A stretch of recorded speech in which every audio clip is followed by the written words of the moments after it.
Hi everyone. आज है अपना डे 3 इंग्लिश स्पीकिंग क्लासेस का। डे 3 में हम टेंस को समझना स्टार्ट करेंगे। देखिए टेंस क्या है। टेंस तीन टाइप के हैं, प्रेजेंट टेंस है, पास्ट टेंस है और फ्यूचर टेंस है। अब इन सभी टेंस में प्रेजेंट में भी, पास्ट में भी, फ्यूचर में भी इंडेफिनिट टेंस पढ़ना है हमें, कॉन्टीन्यूअस टेंस पढ़ना है, परफेक्ट टेंस पढ़ना है और परफेक्ट कॉन्टीन्यूअस टेंस पढ़ना है। ये चारों टेंसेस, ये चारों कैटेगरीज इन तीनों में बारी बारी पढ़ेंगे हम लोग। आज हम लोग स्टार्ट करेंगे अपना प्रेजेंट इंडेफिनिट टेंस। देखिए प्रेजेंट इंडेफिनिट टेंस को हम लोग समझते कैसे हैं। कोई भी सेंटेंस जिसके लास्ट में ता ते ती आता है वो हो जाता है प्रेजेंट इंडेफिनिट टेंस का सेंटेंस। जैसे मोहन जाता है, राधा नाचती है, इस तरीके के जो भी सेंटेंसेस होंगे जिसके लास्ट में ता ते ती होगा तो वो हो जाएंगे प्रेजेंट इंडेफिनिट टेंस के सेंटेंस। इसका फॉर्मूला क्या है? इसके फॉर्मूले में आएगा सब्जेक्ट, जो कि डे 2 में पढ़ चुके हैं आप। इसके बाद वर्ब का फर्स्ट फॉर्म, ये डे 1 में पढ़ चुके हैं, वर्ब के first form, second form, third form के बारे में। इसके बाद फिर वर्ब के साथ एस और ई एस ऐड किया जाता है, या तो एस लगेगा या फिर ई एस लगेगा।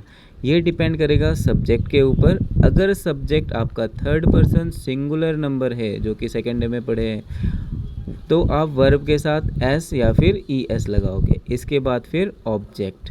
ऑब्जेक्ट में क्या है? सब्जेक्ट होने के बाद, वर्ब होने के बाद, ये रूल होने के बाद जितना बच गया वो सारा ऑब्जेक्ट में आएगा। अभी आपको इतना ही समझना है।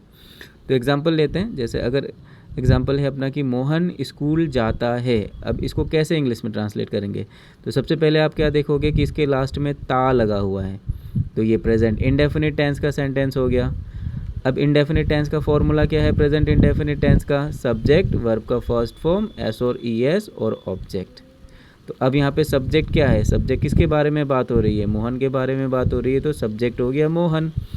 तो यहाँ पे सब्जेक्ट में मोहन लिख दिया। वर्ब क्या है? वर्ब है जाता। अब जाता को इंग्लिश में क्या कहेंगे?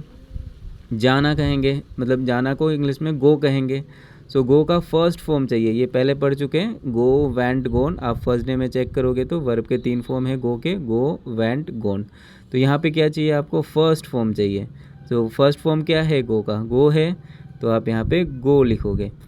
फिर रूल क्या है? अगर subject third person singular number होगा तो आप वर्ब के साथ एस या ई एस ऐड करोगे। तो यहाँ पे आपका सब्जेक्ट क्या है? मोहन है, किसी का नाम है और ये सिंगुलर है, थर्ड पर्सन हो गया। किसी का नाम क्या होता है? Third person. आप सेकंड डे में चेक करें, सेकंड डे की वीडियो को आप अगर समझ चुके हो तो आपको ये इजीली समझ में आ जाएगा कि मोहन क्या है? Third person singular number. तो वर्ब गो के साथ एस या ई एस लगेगा। तो ये याद रखना है, कोई भी वर्ब अगर वो ओ से एंड हो रहा है तो आप वहाँ पे ई एस ऐड करोगे वर्ब के साथ। फिर ऑब्जेक्ट क्या है? स्कूल जाता है, तो स्कूल जाना हो गया टू स्कूल। तो सेंटेंस क्या बनेगा? Mohan goes to school. तो ये है पूरा।